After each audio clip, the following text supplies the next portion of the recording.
میری ویڈیو آپ دیکھ لیں تو آپ کو کلیئر ہو جائے گا. لہٰذا اس سے وہ بدعت والا کانسیپٹ جو انہوں نے لیا ہوا وہ بالکل غلط ہے.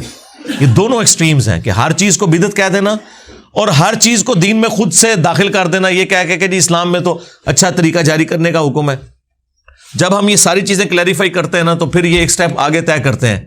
جنہوں نے اپنی بدعتیں حلال کرنی ہوتی ہیں وہ کہتے ہیں کہ ٹھیک ہے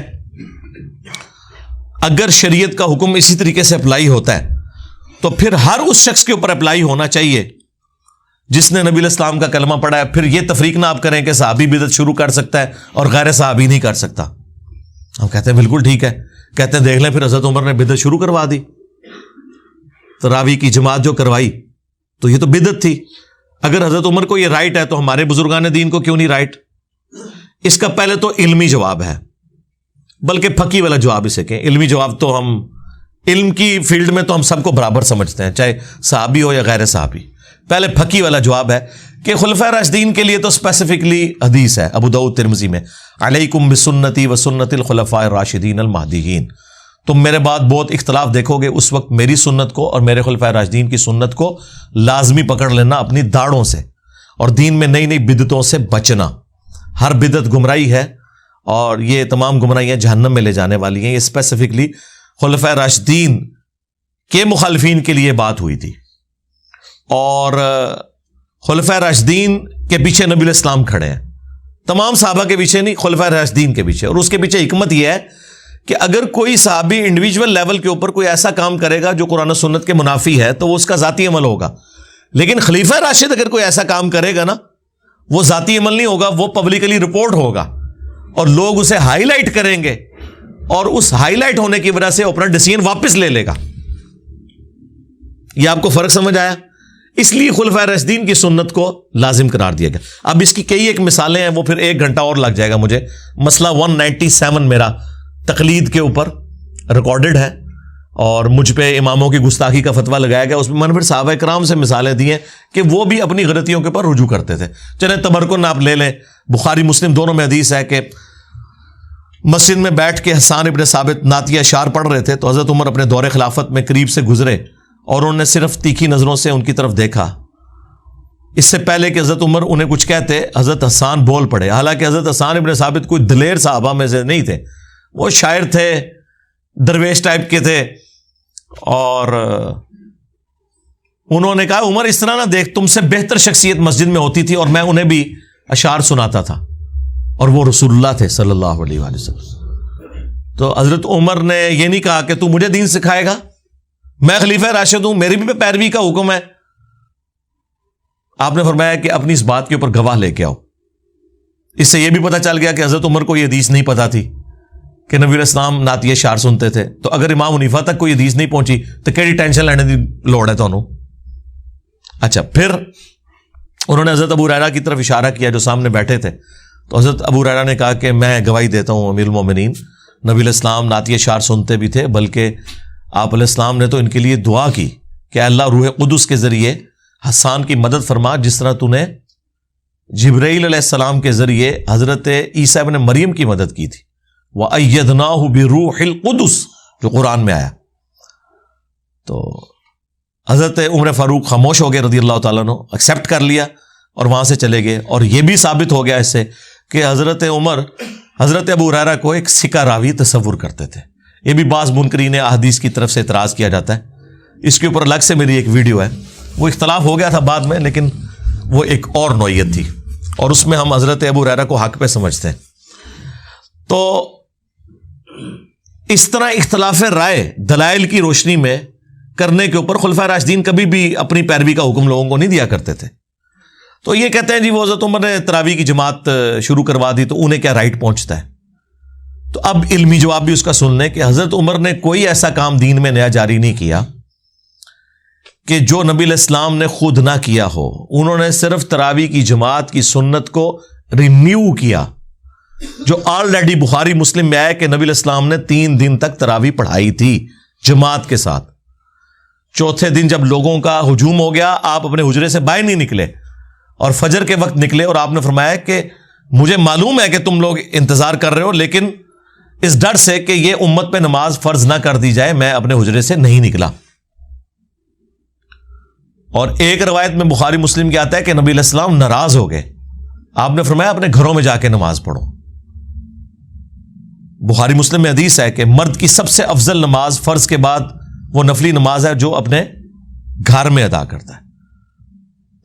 اور مسلم شریف میں الفاظ ہیں کہ اپنے گھروں کو قبرستان نہ بناؤ، اپنی نفلی نمازوں کا کچھ حصہ اس میں پڑھا کرو، اس سے برکت ہوگی۔ یہ صحیح مسلم کے الفاظ ہیں۔ تو نبی علیہ السلام نے ترغیب دلائی۔ تو اس میں مجھے بتائیں، جو کام نبی علیہ السلام نے 3 دن کیا اس کو کوئی 30 دن کر لے تو بدعت کیسے ہو گیا، جبکہ وہ نفلی کام ہے؟ ہاں اگر حضور نے نہ کیا ہوتا، یا آپ کہتے کہ جی یہ کرنا حرام ہے، یا میں ہمیشہ کے لیے اسے منع کر رہا ہوں، اب کوئی بھی جماعت سے نہیں کرے گا، 3 دن آپ نے کیا، اصل چھوڑ دی، اور اس کی وجہ بھی بتا دی کہ مجھے خدشہ ہے کہ تم پہ فرض نہ کر دی جائے۔ اب نبی علیہ السلام کی وفات کے بعد بخاری مسلم میں آتا ہے کہ مسئلہ ان اٹینڈڈ رہا، حضرت ابوبکر صدیق نے اس کو اسی طرح چھوڑے رکھا، کیونکہ حضرت ابوبکر صدیق رضی اللہ تعالیٰ عنہ سنت کی پیروی کے معاملے میں بہت سینسٹیو تھے، حضرت علی بھی اور حضرت ابوبکر بھی، لیکن ان کے اگینسٹ حضرت عمر اور حضرت عثمان، وہ بعض اوقات اپنا ذاتی اجتہاد بھی کرتے تھے، اس میں کچھ معاملات صحیح بھی ہوئے اور کچھ دونوں سے مس ہینڈل بھی ہوئے، جس کی وجہ سے آج ہمیں کئی لیکچر ریکارڈ کروانا پڑتے ہیں پھر، ٹھیک ہے۔ لیکن حضرت ابوبکر اور حضرت علی ان دونوں میں خوبی تھی کہ وہ سنت سے ذرا بھی نہیں ہٹتے تھے۔ آپ کو پتہ ہے جب قرآن لکھنے کا معاملہ آیا ہے اس میں بھی حضرت ابوبکر کہہ رہے تھے کہ میں وہ کام کیوں کروں جو نبی علیہ السلام نے نہیں کیا، وہی تو آپ نے لکھوائی تھی، لیکن ایک جگہ 2 گتوں میں اس طرح جمع کر کے نہیں دیا امت کو۔ بہرحال خیر پھر انہوں نے اس معاملے میں کہا کہ مشورہ اچھا ہے، ایکسیپٹ کر لیا۔ یعنی حضرت ابوبکر صدیق رضی اللہ تعالیٰ عنہ ہر معاملے میں نہ سے سٹارٹ کرتے تھے کہ پہلے میں دیکھوں گا حضور نے کیا ہے نہیں کیا، پھر آگے تکاں گے کہ اس کی ضرورت ہے کہ نہیں، پہلے تو ہوگی نہ، پھر جب قائل کوئی کر لے گا تو ٹھیک ہے وہ ہاں۔ یہ پوری تفسیر آپ کو بخاری میں مل جائے گی قرآن کی کتابت کے پوائنٹ آف ویو سے، جو جنگ یمامہ ہوئی تھی اس کے بعد۔ بہرحال یہاں پہ ان اٹینڈڈ رہا مسئلہ حضرت ابوبکر صدیق کے دور میں۔ حضرت عمر کے بھی بخاری کے الفاظ ہیں کہ کچھ عرصہ شروع کے کچھ سال یہ ان اٹینڈڈ رہا مسئلہ۔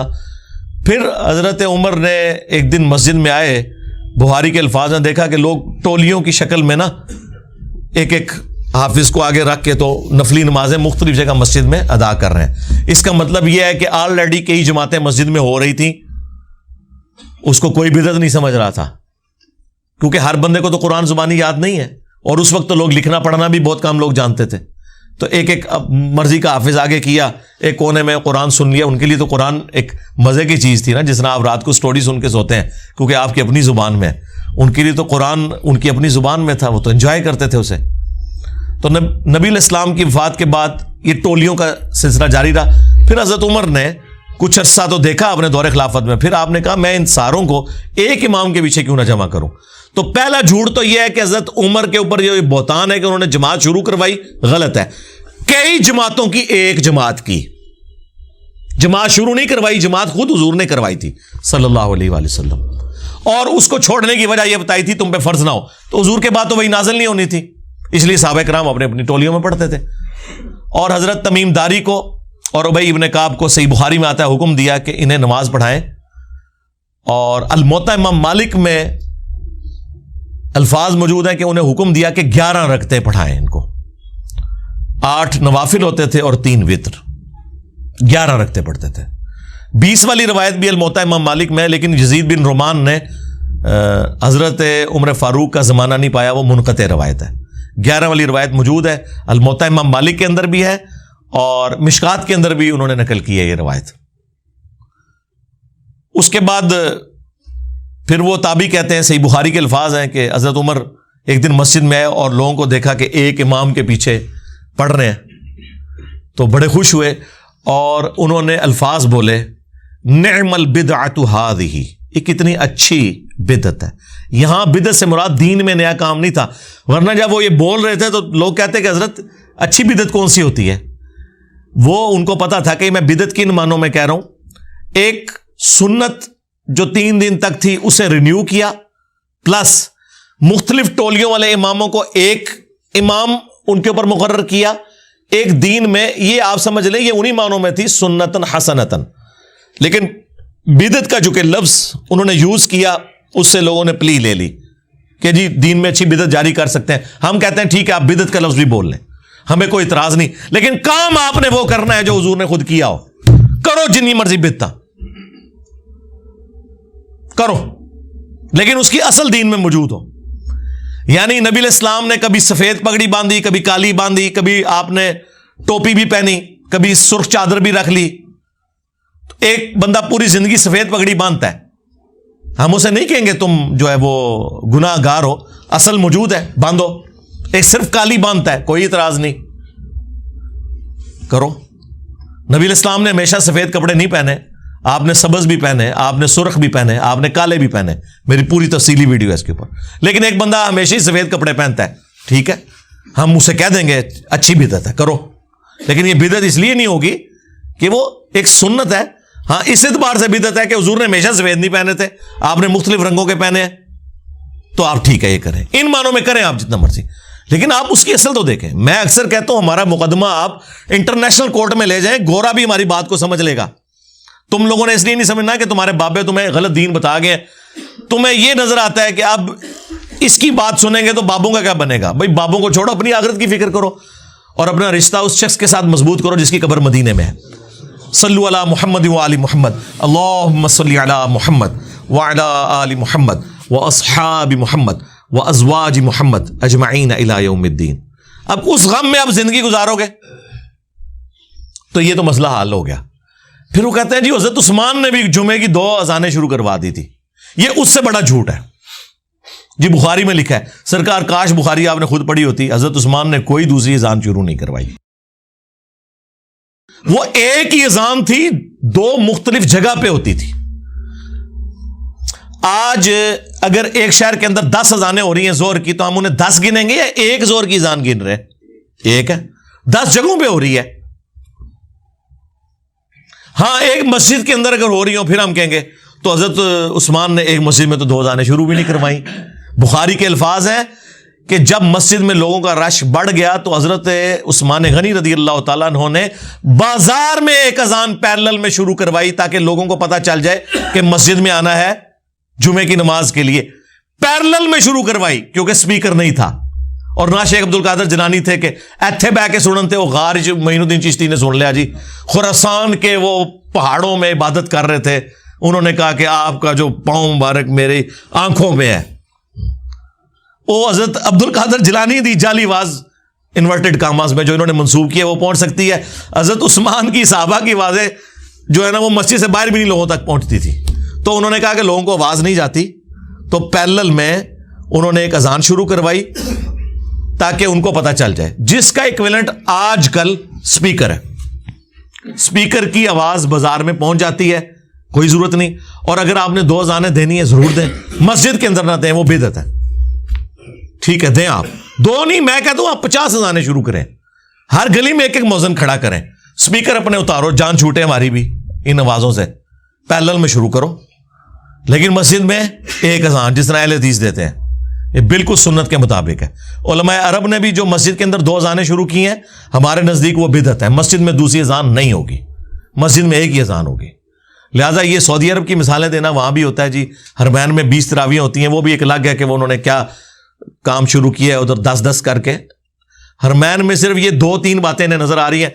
حرمین کی اونچی آمین انہیں نظر نہیں آ رہی، حرمین میں امام کعبہ کا اور مسجد نبوی کے امام کا رفع الیدین کرنا انہیں نظر نہیں آ رہا، مسجد نبوی کے امام کا سورہ فاتحہ پڑھنے کے لیے جہری نمازوں میں سکتہ دینا نہ انہیں نظر آ رہا ہے نہ اہل حدیثوں کو نظر آ رہا ہے.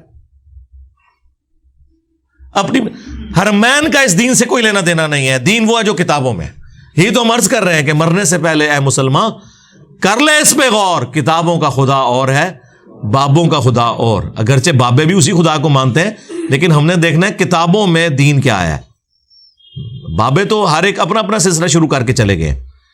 تو حضرت عثمان غنی رضی اللہ تعالیٰ عنہ نے کوئی دوسری اذان شروع نہیں کروائی، وہ ایک ہی اذان تھی. اچھا اس میں بخاری میں تیسری اذان کا لفظ ہے، وہ اقامت کو بھی اصل میں اذان گنا جاتا تھا، تو وہ اس لیے کسی کو پڑھتے ہوئے ہو سکتا ہے کنفیوژن ہو جائے. وہ 2 سے مراد ایک اذان اور اقامت، وہ چھوٹی اذان ہوتی ہے، تو وہ تیسری اذان کا اضافہ کیا. وہ اس اور یہ پتہ ہے ان کو، حنفیوں کو پتہ ہے، وہ بھی اس کو جب شرح لکھتے ہیں نا اپنی بریلوی دیوبندی، تو وہ لکھتے ہیں کہ یہاں دوسری اذان سے مراد اقامت ہے اور تیسری سے مراد وہ دوسری اذان ہے جو پیرلل میں شروع ہوئی تھی بازار کے اندر. تو وہ آپ کریں. اس سے کیسے کوئی بدعت کا ثبوت لینا شروع کر دے گا؟ اس طرح مختلف قسم کی انہوں نے یعنی باتیں بدعت کے حوالے سے مشہور کی ہوئی ہیں. نبی علیہ السلام تو ان معاملات میں اتنے سینسٹیو ہیں کہ بخاری مسلم دونوں میں حدیث ہے کہ نبی علیہ السلام نے وضو کے بعد ایک دعا تعلیم فرمائی. اس میں الفاظ تھے بِنَبِيِّكَ الَّذِي أَرْسَلْتَ، میں اس دین کے اوپر، کتاب کے اوپر ایمان لے کے آیا جو تیرے نبی کے ساتھ نازل ہوئی. اس صحابی نے وہ دعا حضور سے یاد کی. اس کے بعد جب نبی علیہ السلام کے سامنے پڑھی تو اس نے بِنَبِيِّ کا کی بجائے کہہ دیا بِرَسُولِ کا، اور یہ بہتر الفاظ ہیں. رسول سپرلیٹو ڈگری ہے. مسند احمد میں حدیث موجود ہے، مشکات میں بھی، کہ 1,24,000 انبیاء ہیں لیکن ان میں سے رسول صرف 315 ہیں جو صاحب شریعت ہے، باقی صرف انبیاء ہیں. تو اس نے بہتر ڈگری استعمال کی، بِرَسُولِكَ الَّذِي أَرْسَلْتَ. تو نبی علیہ السلام نے منع فرما دیا. آپ نے فرمایا تم وہی کہو جو میں نے تعلیم کی ہے. نبی علیہ السلام کی سینسٹیوٹی کا یہ لیول تھا. وہ کہتے ہیں نہیں، وہ بخاری مسلم میں ایک صحابی نے حضور کے پیچھے حمدن کثیرن طیبا مبارکن فی پڑھ دیا تھا خود سے ہی، اور نبی علیہ السلام نے اسے انڈورس کر دیا. جی بالکل. تو کہتے ہیں اس سے ثابت ہوا کہ آپ دین میں چیز داخل کر سکتے ہیں. نہیں سرکار، کیسے ثابت ہو گیا؟ جب اس صحابی نے یہ پڑھا اور وہ 30 سے زیادہ فرشتے اس کا ثواب لکھنے کے لیے جھپٹ رہے تھے، تو نبی علیہ السلام کو اللہ نے یہ منظر دکھا دیا اور نبی علیہ السلام نے اپنی مہر لگا دی کہ اس کا یہ ثواب ہے. آج کون مہر لگائے گا؟ اس زمانے میں تو بہت کچھ ہوا. ابو داؤد میں حدیث ہے کہ ایک صحابی کو خواب میں اذان کے الفاظ سکھائے گئے اور صحابہ مشورہ کر رہے ہیں آپس میں کہ لوگوں کو مسجد میں بلانے کے لیے کیا کیا ایکٹیویٹیز کی جائیں. کسی نے کہا کہ وہ جس طرح گھنٹی مارتے ہیں یہ کلیسا والے وہ کیا جائے. کسی نے کہا کوئی، تو ایک صحابی نے کہا یا رسول اللہ میں نے یہ خواب دیکھا ہے. نبی علیہ السلام نے اس کو انڈورس کر دیا. اب وہ ایک صحابی کو خواب آیا، نبی علیہ السلام نے اسے انڈورس کر دیا، وہ دین کا حصہ بن گیا. آج کون کرے گا اسے ویریفائی؟ لہذا حضور کی زندگی میں اگر آپ علیہ السلام نے کسی کام کو یہ کیا تو کسی سے منع بھی تو فرمایا بِرَسُولِكَ الَّذِي أَرْسَلْتَ. آپ نے کہا وہی پڑھو جو میں نے کہا. اور اس پر ترا اس حوالے سے کہ جامعہ ترمذی میں حدیث ہے، یہ مشکات میں موجود ہے. ایک شخص کو چھینک آئی اور اس نے عبداللہ ابن عمر کے سامنے پڑھا الحمدللہ والسلام علی رسول اللہ، اللہ کی حمد ہے اور سلام ہو رسول اللہ پر صلی اللہ علیہ وسلم. دروشی بھی پڑھا ہے، کوئی گناہ کا کام نہیں کیا. آپ نے فرمایا میں بھی کہتا ہوں الحمدللہ والسلام علی رسول اللہ، یعنی مراد یہ کہ ان دونوں چیزوں کا میں قائل ہوں. یعنی چھینک کے اوپر نہیں میں کہتا، ویسے ہم پڑھنے کے قائل ہیں. بالکل اللہ کی حمد بھی کرتے ہیں، درود بھی ہم پڑھتے ہیں. یہ بیسیکلی انہوں نے کہا 295 سینل آ رہی میرے تھے، میں بھی قائل ہوں اس کا. لیکن چھینک کے جواب میں نبی علیہ السلام نے ہمیں یہ تعلیم نہیں فرمایا سوائے اس کے کہ الحمدللہ یا الحمدللہ علی کل حال. اس نے نہیں آگے سے کہا کہ جناب آپ درود شریف کے منکر ہیں. یہاں ہم لوگوں کو کہتے ہیں نا اذان سے پہلے درود، وہ کہتے ہیں آپ درود کو نہیں مانتے. بھائی درود کو کون نہیں مانتا؟ تو پھر ٹھیک ہے، ٹوائلٹ میں جاتے وقت بھی دعا سے پہلے درود پڑھا کرو. مسجد میں جاتے وقت تو ہے نا بسم اللہ والسلام علی رسول اللہ، وہ تو ثابت ہے. سنن ابن ماجہ کے اندر حدیث موجود ہے، مشکات کے اندر بھی موجود ہے، وہ آپ ضرور کریں. لیکن ٹوائلٹ میں جاتے وقت ملا لو ساتھ، وہ کہیں گے ثابت نہیں ہے. تو یہ تو ہم کہہ رہے ہیں. ہاں اذان کے بعد درود شریف ہے، وہ بھی سپیکر میں نہیں، اذان سے الگ. وہ مسلم شریف میں حدیث ہے جس نے اذان کا جواب دیا، یعنی وہی کلمات ریپیٹ کیے مؤذن والے، اور حی علی الصلاح حی علی الفلاح پہ لا حول ولا قوت الا باللہ پڑھا، اور اس کے بعد الوسیلہ والی دعا پڑھی، مجھ پر درود شریف پڑھا اور الوسیلہ والی دعا پڑھی. اور یہ والا حصہ تو بخاری میں بھی ہے اس کا. اس پہ قیامت کے دن میری شفاعت حلال ہو جائے گی. اللہم اجعلنا منہم، اللہم صلی علی محمد وعلی آل محمد. تو اذان کے بعد آپ درود شریف ضرور پڑھیں، کوئی مسئلہ نہیں ہے، لیکن اذان سے پہلے نہ پڑھیں اور اس کو اذان سے الگ کر کے پڑھیں. اور سپیکر میں پڑھنا ضروری نہیں ہے. اور جب لوڈ شیڈنگ ہوتی ہے، بجلی نہیں ہوتی، تو یہ بغیر درود کے اذان پڑھ دیتے ہیں، کیونکہ وہ درود انہوں نے اپنی مخالف پارٹی کو سنانا ہوتا ہے. تو جب اب میں بال بناؤں کس کے لیے، تو وہ پھر یہی سوچ رہے ہوتے ہیں کہ بھائی اب تو سنانا تو ہے ہی نہیں کسی کو، تو ٹھیک ہے. یہ ہم خود بریلوی رہے، ہمیں پتہ ہے کہ جب جب کبھی بھی لوڈ شیڈنگ میں اذان ہوتی تھی نا، کوئی درود شریف نہیں پڑھا جاتا تھا، ڈائریکٹ اذان ہوتی تھی، وہ تو سنا کسی اور کو رہے ہوتے تھے. اسی لیے آپ دیکھیں ہمارے جو استاد غلام مسعود سعیدی صاحب رحمہ اللہ تعالیٰ ان کی غلطیوں سے درگزر فرمائے، نیک کاموں کا اجر دے، بہت بڑے بریلوی عالم تھے، محدث تھے، مفتی منیر الرحمان صاحب کے مدرسے میں اپنی وفات تک شیخ الحدیث رہے ہیں. میری ان سے 2 بار ملاقات ہوئی ہے. تو انہوں نے اپنی شرح صحیح مسلم کے اندر ریٹن میں باقاعدہ اس چیز کو کرٹیسائز کیا ہے کہ جو اذان کے ساتھ درود شریف جوڑ لیا ہے. وہ کہتے ہیں حضرت بلال ہم سے زیادہ عاشق رسول تھے، تو وہ یہ کام نہیں کرتے تھے کہ اذان سے پہلے درود شریف، لہٰذا یہ آپ کسی کو گالی نہ دیا کریں کہ بھئی یہ عشق رسول کا تقاضا ہے، تو حضرت بلال نے پھر کیوں نہیں کیا. یعنی وہی بات جو ہم سمجھانے کے لیے کرتے تھے وہ ان کے اپنے عالم نے بھی یہ بات لکھی ہوئی ہے. تو الحمدللہ یہ دین بالکل واضح ہے اپنی تعلیمات کے اعتبار سے. جو کوئی اس میں اپنا کوئی لچ فرائی کرنے کی کوشش کرے گا وہ پکڑا جائے گا. اب یہ ٹاپک بہت بڑا ٹاپک ہے بدعت کے حوالے سے. یہ تو میں یعنی فی البدی 2-3 گھنٹے اور بولتا رہوں نا تو یہ ختم نہیں ہوگا، میں اگر مثالیں دینی شروع کروں احادیث سے. اسی لیے میں نے آج سے آلموسٹ کوئی 10 سال پہلے ایک ویڈیو ریکارڈ کروا دی تھی، مسئلہ 75A اور 75B، 5 گھنٹوں میں بدعت کے اوپر 2 نشستوں کے اندر، 75A مسئلہ اور 75B مسئلہ.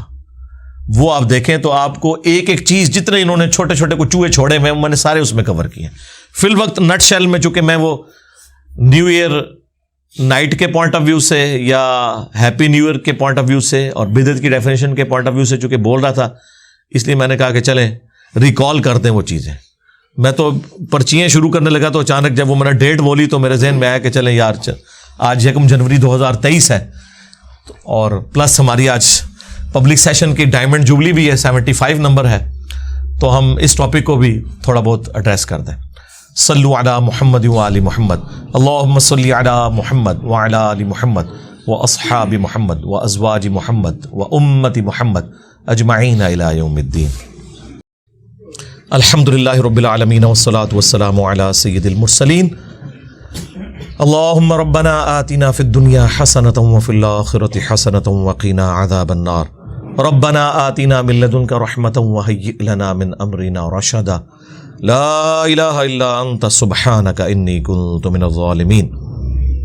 اے اللہ، جن جن بھلائیوں کا سوال تیرے محبوب علیہ السلام نے تجھ سے کیا، ہمارے حق میں، ہمارے ماں باپ کے حق میں، ہمارے بیوی بچوں کے حق میں، پوری امت کے حق میں قبول و منظور فرما. جن جن چیزوں کے شر سے تیرے محبوب علیہ السلام نے تیری پناہ طلب کی، تمام مسلمانوں کو خصوص بالخصوص انڈیا، کشمیر، چائنا، افغانستان، یمن، عراق، شام کے مسلمانوں کو ان چیزوں کے شر سے اپنی پناہ عطا فرما. اللہم اغفر لحینا و میتنا و شاہدنا و غائبنا و صغیرنا و کبیرنا و ذکرنا و انثانا. اللہم من احییتہ منا فاحیہ علی الاسلام ومن توفیتہ منا فتوفہ علی الایمان. سبحان ربک رب العزت عما یصفون وسلام علی المرسلین والحمد للہ رب العالمین. صلی اللہ علی النبی الکریم وعلی آلہ وصحبہ اجمعین.